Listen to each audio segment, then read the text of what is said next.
perdão, dá-me um novo coração. Dá-me um coração igual ao teu, meu mestre. Dá-me um coração igual ao teu, coração disposto a obedecer, cumprir todo o teu querer. Dá-me um coração igual ao teu.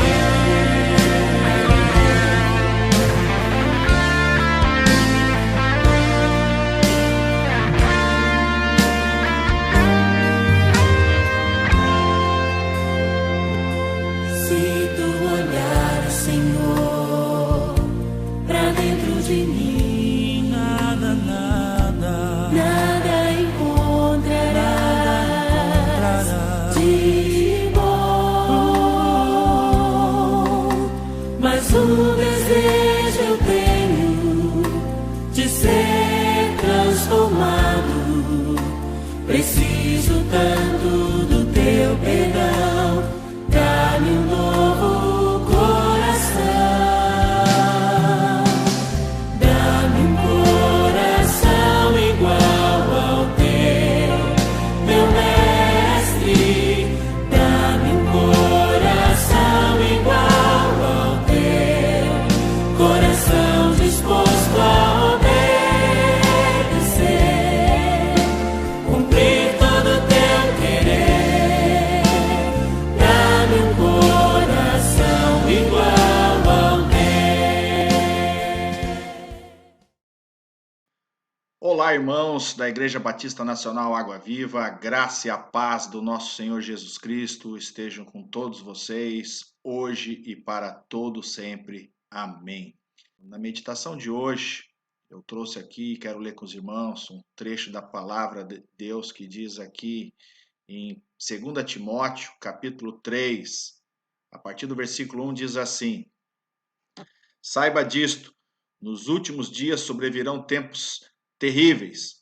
Os homens serão egoístas, avarentos, presunçosos, arrogantes, blasfemos, desobedientes aos pais, ingratos, ímpios, sem amor pela família, irreconciliáveis, caluniadores, sem domínio próprio, cruéis, inimigos do bem, traidores, precipitados, soberbos, mais amantes dos prazeres do que amigos de Deus, tendo aparência de piedade, mas negando o seu poder, afaste-se também destes.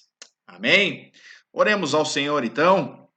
Senhor Deus e Pai, em nome de Jesus, nos achegamos diante do Senhor nesse momento, para meditarmos, ó Deus, através dessa Tua palavra, que venha verdadeiramente nos edificar, nos reconfortar e nos fazer, ó Deus, cada vez mais redimidos diante do Senhor. Fica conosco, Senhor, durante esses momentos que estamos aqui em comunhão, através da promulgação dessa Tua palavra. É o que nós oramos desde já, te agradecendo em nome de Jesus. Amém e amém. Pois bem, irmãos, Paulo escreve essa última carta no ano de 67 depois de Cristo. Ele estava preso em Roma. Nessa época, o imperador romano Nero procurava impedir a expansão da fé cristã em Roma e, consequentemente, ele tentava perseguir severamente os crentes. E Paulo, já vendo tudo isso diante da situação, durante todos os seus anos de pregação da palavra, entendimento das coisas espirituais, das coisas de Deus, ele via que na figura de Nero, os homens já traziam tudo isso, todas essas características que nós podemos notar aqui, lido nesses 4 versículos de 2 Timóteo, capítulo 3. Paulo escreve ao seu filho na fé, Timóteo, avisando, alertando que nos últimos dias virão tempos terríveis. Esses últimos dias é a era cristã, propriamente dito. Então, haverá homens amantes de si mesmos. E aí uma coisa interessante que eu quero deixar aqui para os irmãos é o seguinte, presta atenção que nesses 4 a 5 versículos, Paulo enumera aqui 18 características. Olha só que interessante. Egoístas, avarentos, presunçosos, arrogantes, blasfemos, desobedientes aos pais, ingratos, ímpios, sem amor pela família, irreconciliáveis, inimigos do bem, sem domínio próprio, cruéis, inimigos traidores, precipitados, soberbos, mais amantes dos prazeres do que amigos de Deus. E nós podemos notar aqui que todas essas características, elas fazem parte de uma personalidade.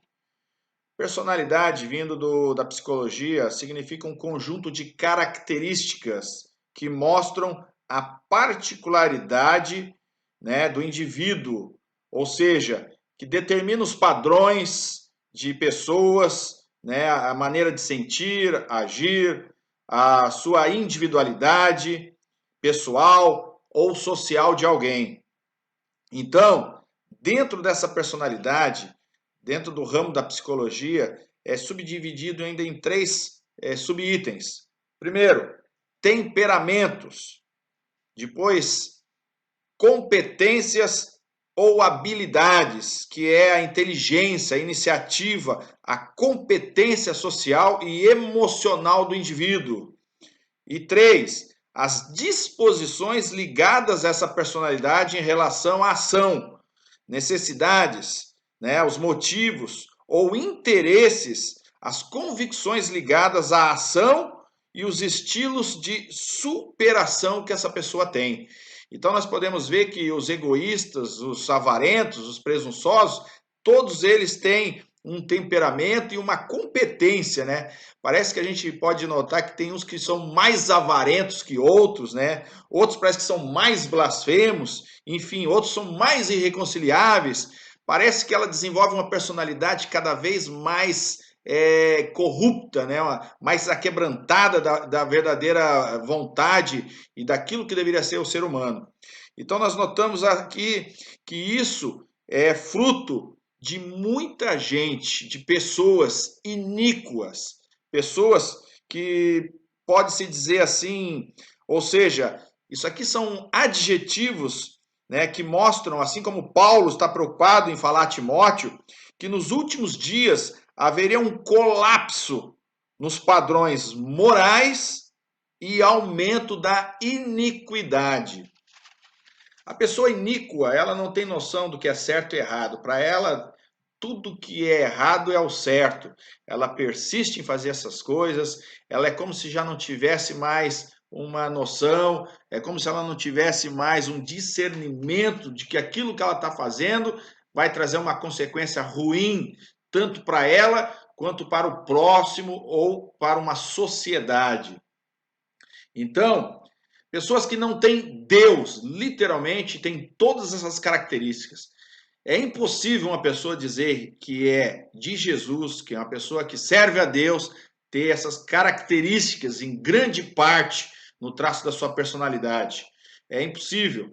Eu creio que uma pessoa dessas, ela pode sim conhecer Jesus, ela pode sim vir a conhecer a palavra de Deus, a verdade, que nunca foi tão pregada, né? João 8,32, conhecereis a verdade e a verdade vos libertará.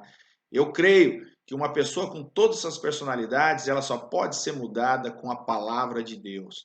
Ela só pode ser mudada, consequentemente, se ela se entregar para Deus, para as coisas de Deus. Do contrário, meu irmão, minha irmã, se você sabe ou tem condições de fazer uma análise na sua mente, no seu coração, procure ver se por acaso você não tem uma dessas qualidades, vamos dizer assim. Às vezes nós temos uma falta de paciência, uma irritabilidade, às vezes nós perdemos o nosso próprio domínio, mas que isso venha a ser só uma rusguinha, mas que nós não venhamos dar parte do nosso coração para ser preenchido com todos esses 18 ou 19 adjetivos negativos a qual Paulo cita aqui na sua carta. Então, meus irmãos, em 1 Timóteo, capítulo 4, do versículo 1 ao 2, Paulo fala que nos últimos tempos as pessoas se apostatarão da fé. Entre outras palavras, Paulo está dizendo no capítulo 4, no livro 1 de Timóteo, algo relacionado para os cristãos também. A pessoa que se apostatou da fé é uma pessoa que desistiu de caminhar com Deus, de estar junto com Jesus, de seguir esse caminho que nos leva de volta à eternidade, à casa do Pai. Em consequência, a pessoa que se apostata da fé, é óbvio que ela vai cair nessa margem, nessa vala que nós acabamos de ler aqui, de pessoas com todos aqueles adjetivos ruins e traços de personalidades verdadeiramente corruptíveis. Então, meu amado, preste atenção, vigie, ore, permaneça firme na palavra de Deus. Do contrário, em meio à situação difícil qual nós estamos vivendo hoje, com o advento aí do coronavírus, muitas pessoas elas estão literalmente abandonando a fé, estão se apostatando porque está difícil. Óbvio que está difícil. Jesus não disse que nós teríamos um mar de rosas, disse que não ia ser fácil, mas também ele falou que aquele que perseverar até o fim, ele dar-te-á a coroa da vida. Pois bem, Paulo fala ainda lá em 1 Timóteo, no capítulo 4, que esses crentes que se apostatarão da fé, eles vão achar que é tudo normal, enfim. Paulo cita que eles têm a mente e a consciência cauterizada. Sabe o que é isso, meu irmão? É a mesma coisa que você pegar uma ferida que está exposta e vir com ferro quente ali e cauterizar. Ou seja, ela vai ficar aquela cicatriz ali aparente que nunca mais vai sair. É uma coisa que foge do padrão do tempo de recuperar, de fazer com que aquela ferida venha se curar naturalmente, fazendo com que depois ela venha ter aquela casquinha e cair, enfim, e acabar tendo nenhum tipo de cicatriz. Então a mente cauterizada é assim, ela literalmente leva esse choque e acha que ela já está tudo ok, que está tudo normal. Pois bem, a fonte de tudo isto, emoções, personalidade, conduta, elas vêm do coração. Jesus diz que a fonte de todo o nosso tesouro, quer seja ele bom ou mal, encontra-se no nosso coração. Então, meus amados, pessoas que têm um coração ruim, coração doble, um coração pronto para fazer o mal, um coração que se apressa em fazer a ruindade, a iniquidade, que não se preocupa sequer com o próximo. Enfim, lá em Gênesis capítulo 6, do versículo 5, Deus fala da perversidade do coração do homem. Diz assim a palavra de Deus: o Senhor viu que a perversidade do homem tinha aumentado na terra e que toda a inclinação dos pensamentos do seu coração eram sempre e somente para o mal. Lá em Gênesis, capítulo 8, versículo 21, logo após ali o dilúvio, o Senhor diz assim: o Senhor sentiu o aroma agradável e disse a si mesmo: nunca mais amaldiçoarei a terra por causa do homem, pois o seu coração é inteiramente inclinado para o mal desde a infância. E nunca mais destruirei todos os seres vivos como fiz desta vez. Enfim, Deus fala aqui desde o início. Não é à toa que está desde Gênesis, que é notório que com a queda do pecado sobre a vida do homem, ou seja, o homem através da figura ali de Adão, ele caiu por causa do pecado. Desde Gênesis é falado que o homem tem um coração inclinado para o mal, desde a infância. Então, às vezes eu costumo brincar, por que a criança pequenininha já vai direto puxar o rabo do gato?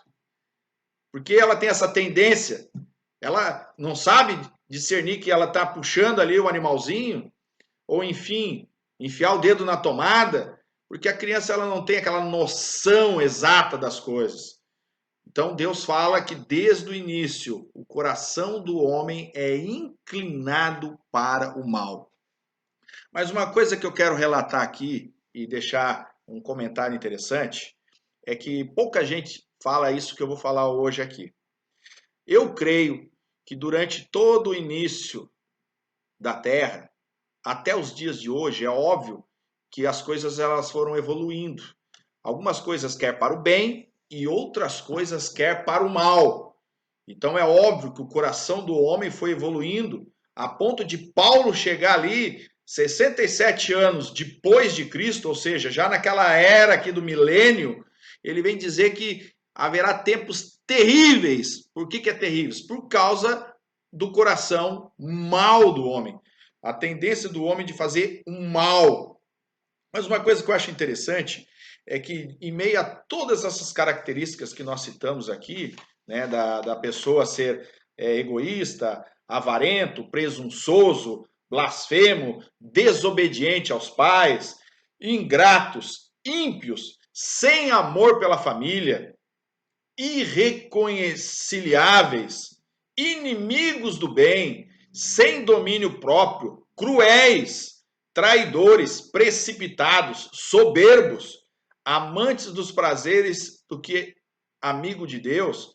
Uma coisa que eu consigo notar durante a palavra de Deus é que isso daí foi acentuando na vida das pessoas.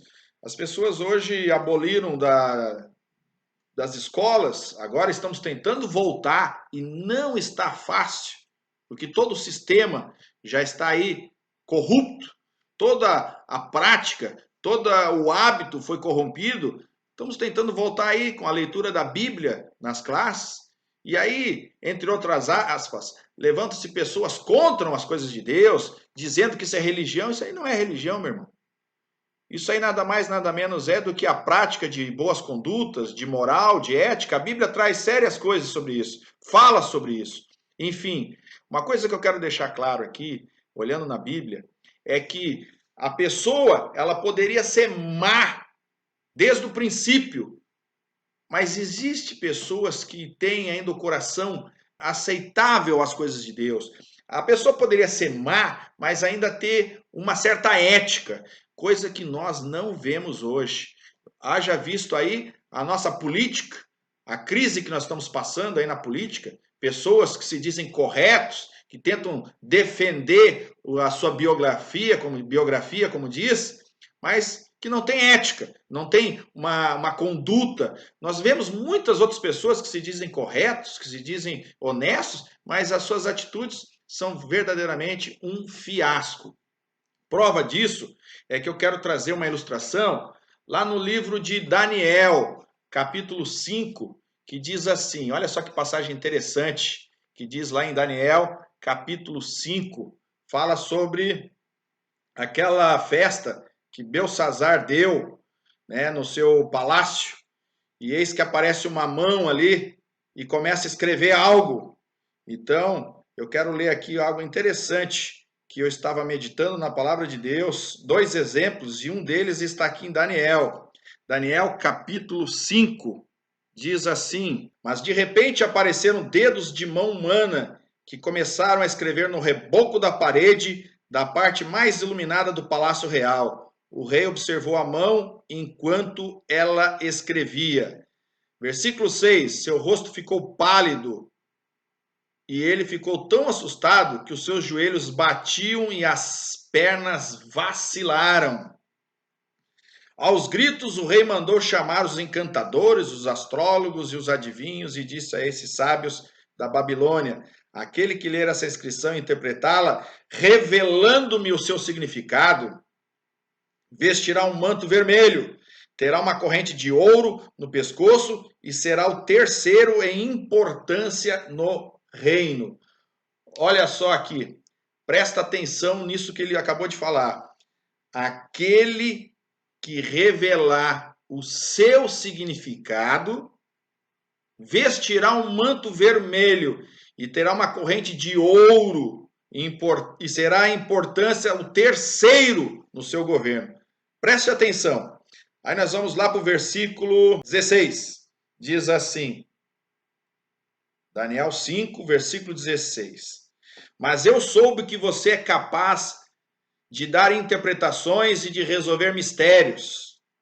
Se você puder ler essa inscrição e dar-me o significado, Você será vestido de vermelho e terá uma corrente de ouro no pescoço, e se tornará o terceiro em importância no governo do reino. Versículo 17. Daniel respondeu ao rei: podes guardar os teus presentes para ti mesmo e dar as tuas recompensas a algum outro. No entanto, eu lerei a inscrição para o rei e lhe direi o seu significado. Daniel não se deixa corromper. Olha que coração aqui.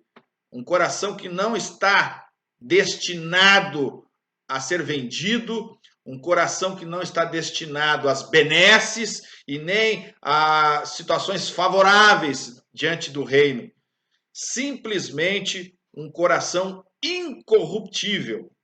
Então, logo nós vemos aqui que Daniel começa a descrever, né? Não vou ler todos os versículos aqui, falando do rei Nabucodonosor e o seu predecessor, que Deus Altíssimo deu soberania, grandeza, mas ele foi soberbo, e aí ele voltou a andar como se fosse um animal, foi humilhado, enfim. Aí nós vemos aqui que o seu coração se tornou arrogante, no versículo 20, e endurecido por causa do orgulho.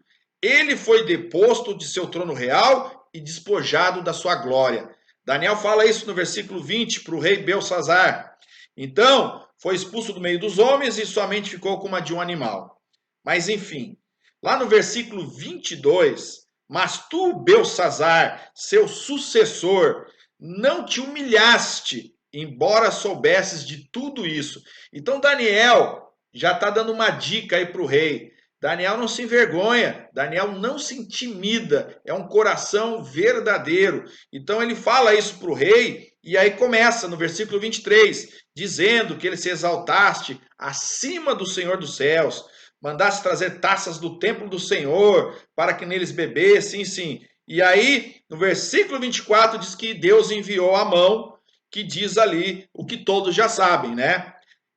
A palavra ali significa mene, mene, tekel, parzim. E aí vem agora a passagem mais interessante. Ele começa a revelar no versículo 26, e este é o significado dessas palavras. Mene, Deus contou os dias do teu reinado e determinou o seu fim. Tekel, foste pesado na balança e achado em falta. 28, Pérez, teu reino foi dividido e entregue aos Medo e Persas. Olha só agora o versículo 29. Então, por ordem de Belsazar, vestiram Daniel com um manto vermelho, puseram-lhe uma corrente de ouro no pescoço e o proclamaram o terceiro em importância no governo do reino. E o versículo 30, naquela mesma noite, Belsazar, rei dos babilônios, foi morto. Viu só? O homem não se humilhou a Deus, um homem arrogante, soberbo, mas uma coisa que me admira aqui é a palavra o fio do bigode, vamos dizer assim. Independente de ele ser tudo isso, ele ainda consentiu, mesmo recebendo uma sentença desfavorável. Porque, olha, se for nos dias de hoje, meu irmão, minha irmã, você chegar para um juiz, um ministro do Supremo Tribunal Federal e falar para ele algo que Deus mandou dizer, olha, eu vou dizer uma coisa para ti, olha, meu irmão, eu duvido você conseguir dormir no mesmo dia tranquilo no seu travesseiro. Se você chegar para um presidente da República e falar e apontar o dedo para ele, vindo da parte de Deus, e dizer para ele uma sentença desfavorável, olha, eu sou capaz assim de titubear, viu? Se você chegar para o teu governante, o nosso governador aqui tem feito compras sem nenhum tipo de licitação favorável, coisas às pressas. E eu não vou dizer só ele, há muitos aí no nosso país que andam fazendo compras, agora com essa festa do coronavírus, comprando aparelho que custa 15 a 20, até 50 mil, pagando 160 mil no respirador. Você acha que isso é correto? E aí eu digo para ti, meu irmão, chega diante de um homem desse e aponta o dedo e diga para ele que ele está errado, que Deus vai cobrar isso dele, para ver o que ele vai fazer contigo. Deu para entender?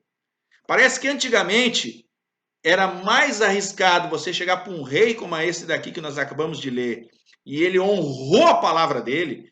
Ele foi sentenciado que ia perder o reino, e mesmo assim ele honrou a palavra dele. Ele ainda vestiu Daniel com manto vermelho, deu a ele um colar no pescoço, e ele acabou sendo o terceiro homem no reino de Belsazar. Então, outro exemplo muito interessante que eu gosto de falar aos irmãos, está lá em João, capítulo 8, versículo 3, diz assim: os mestres da lei e os fariseus trouxeram-lhe uma mulher surpreendida em adultério, fizeram-na ficar em pé diante de todos e disseram a Jesus: mestre, esta mulher foi surpreendida em ato de adultério. Na lei, Moisés nos ordena apedrejar tais mulheres. E o Senhor, o que diz? Eles estavam usando essa pergunta no versículo 6 como armadilha, a fim de terem uma base para acusá-lo. Mas Jesus inclinou-se e começou a escrever no chão com o dedo. Olha só que interessante. Jesus começa a escrever no chão com o dedo. Até parece que ele escreveu a palavra, né? Tekel ou Mené. Foste achado pesado na balança, e vocês todos são pecadores. E diz ele, no versículo 7, visto que continuavam a interrogá-lo, ele se levantou e lhes disse: se algum de vocês estiver sem pecado, seja o primeiro a tirar a pedra nela. E o versículo 8 diz que ele inclinou-se novamente e continuou escrevendo no chão. Entre outras palavras, a mesma alusão, a mesma situação que foi dada ali, Jesus está escrevendo a sentença. Isso não é bíblico, não está na Bíblia, mas eu creio que é uma revelação, porque ele pesou todos aqueles corações. E sabe o que aconteceu, meu irmão, minha irmã? Se fosse no dia de hoje, aquela mulher, ela ia ser apedrejada sim. As pessoas hoje, elas são tão corruptas que elas se acham autoimunes, certas, santas, santificadas. Alguns se acham acima da lei, acima de qualquer tipo de ego. Então, hoje, na situação que nós estamos, ela ia ser apedrejada assim, com certeza. Mas o que eu pude ver aí nessa lição, nessa passagem, é que aqueles homens, eles ainda tinham um resquício aqui dentro do seu coração, um resquício ainda de ordem, alguma coisa de integridade que eles buscaram ali no fundo do baú, no fundo do seu coração, eles ainda conseguiram achar uma palavra: honestidade. Uma palavra escrita correção. Uma palavra escrita integridade. Em meio a tudo aquilo que eles já estavam ali vivenciando, porque hoje nós estamos numa situação dessa. As pessoas gostam de julgar, as pessoas atiram a pedra aqui, atiram a pedra ali, mas elas não olham lá para dentro do seu eu. Então, uma outra lição que eu pude aprender aqui, ainda que eles eram os religiosos da lei, os certinhos, o Joãozinho do passo certo, ainda havia um pingo de integridade. E eis que depois nós vemos que Jesus se levanta no versículo 9 e pergunta: aonde estão aqueles que a condenavam? E aí eu só posso escutar ali, naquele momento, as pedras caindo no chão, barulho de mãos se abrindo e as pedras caindo, e aqueles homens voltando envergonhados. Ninguém que chega diante de Jesus vira as costas para ele e não sai envergonhado. Olha, meu irmão, minha irmã, certamente Jesus quer fazer isso na nossa vida, na sua vida, na minha vida. Ele com certeza deve estar perscrutando tudo aquilo que está dentro dos nossos corações, dentro das nossas vidas. Se ainda há algum resquício dentro do seu coração para que você venha andar com integridade, com inteireza diante de Deus, esse é o momento de você abrir, vasculhar lá dentro, em meio a tudo isso que nós estamos vivendo, a essa maré de notícias ruins, de falsidades, de politicagem, de crise na saúde, crise na política, crise de tudo quanto é tipo, crise econômica, em meio a tudo isso, a todo esse turbilhão de notícias ruins, que com certeza você pode se contaminar com isso, esse é o momento de você abrir e olhar para dentro do seu coração e ver. Ainda há um resquício, ainda há uma integridade a ser vivenciada? Essa é a pergunta que eu faço para você nesse momento. Amém? Lá em Êxodo 4:21, Deus fala que ele vai endurecer o coração de Faraó. Ele chega para Moisés e ele fala: Moisés, você irá diante do Faraó libertar o meu povo. O meu povo tem orado durante 400 anos. O meu povo precisa ser liberto e você vai mostrar sinais, maravilhas e prodígios e tudo aquilo que eu lhe falar. Mas ele diz que ele vai endurecer o coração do Faraó. Ele disse que ainda que ele mostrasse aquelas maravilhas e sinais que ele viu, ele endureceria o coração do Faraó. Então, se você olhar a partir daí em diante, de Êxodo 4:21 até Êxodo capítulo 7, aparece 11 vezes a palavra e Faraó endureceu o seu coração. E Moisés falou isso, falou aquilo, mostrou isso, e Faraó endureceu o seu coração. E foi mostrado isso, mas Faraó endureceu o seu coração. E aí vai, Faraó se obstinou no seu coração. Gente, meus irmãos, minhas irmãs, daí em diante aparece 11 vezes esse verbo, e Faraó endureceu o seu coração.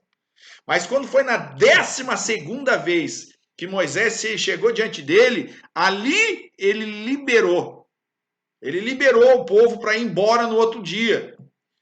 Mas na 13ª vez ele endureceu e se obstinou. E ele correu atrás para pegar o povo que já estava rumando para o Mar Vermelho. Enfim. Deus endureceu o coração do Faraó mesmo? Eu te faço essa pergunta aí agora. Será que Deus é tão poderoso assim a ponto de endurecer, de fazer com que ele fique ruim assim, a ponto de fechar o coração? É claro que não. Deus, ele várias vezes mostrou sinais através de Moisés, várias vezes Moisés foi lá, anunciou que existe um Deus vivo e real, um Deus que é o criador dos céus e da terra, um Deus que tem aquele povo que se chama pelo seu nome. E olha, eu creio, a Bíblia não diz, mas eu creio que em meio àqueles milhões de judeus que foram libertos, muitos egípcios foram no meio, porque eles queriam vivenciar aquele Deus vivo e real. A palavra nos mostra que muitos gentios se converteram a Deus. Olha o caso de Naamã. Naamã era um general assírio. Olha, no Novo Testamento, Cornélio, um romano, e aí vai, a própria mulher ali, samaritana, e muitas outras, a mulher cirofenícia, que Jesus disse que nunca viu tamanha fé na terra igual aquela mulher, todas pessoas que não eram judeus, pessoas de outras nações. Eu creio que deve ter ido ali muito egípcio, muita gente ali foi junto, porque queria vivenciar essa nova vida com Deus. Então, cada vez que Deus anunciava, cada vez que Deus falava, entre outras palavras, o seu evangelho, cada vez que se falava a palavra Deus, o Faraó endurecia o seu coração. Quantas pessoas não endurecem o seu coração hoje, quando ouvem falar do evangelho vivo e real e libertador? Eu que tenho um ministério, que trabalho e dou testemunho da minha conversão, quantas pessoas endurecem o seu coração quando eu começo a falar de Jesus, que Jesus me libertou disso, me libertou daquilo? Gente, o mesmo sol que amolece a cera é o que endurece o barro. Então a palavra de Deus, esse evangelho, ele vem para isso. Jesus disse que pais voltariam-se contra os seus filhos, filhos voltariam-se contra os seus pais por amor a ele, pelo seu evangelho, porque o evangelho, ele vem e às vezes encontra um coração duro.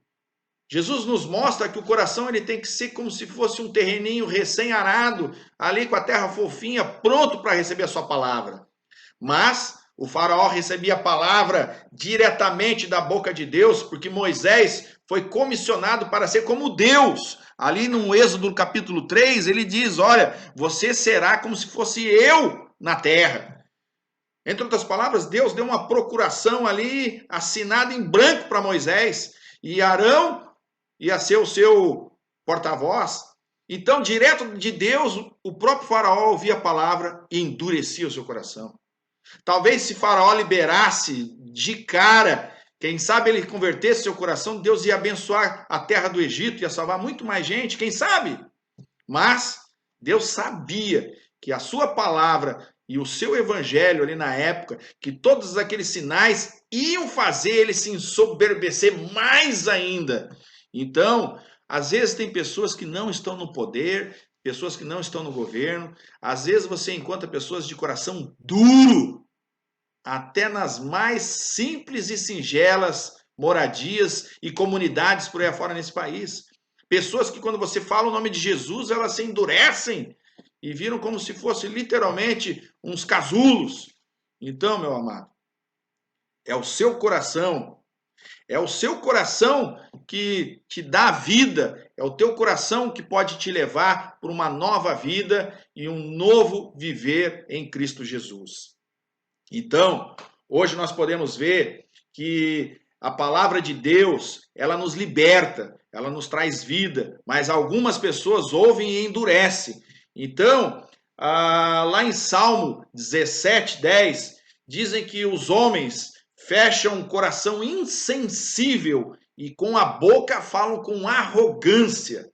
E no Salmo 34:18 diz, o Senhor está perto dos que têm o coração quebrantado e salva os de espírito abatido.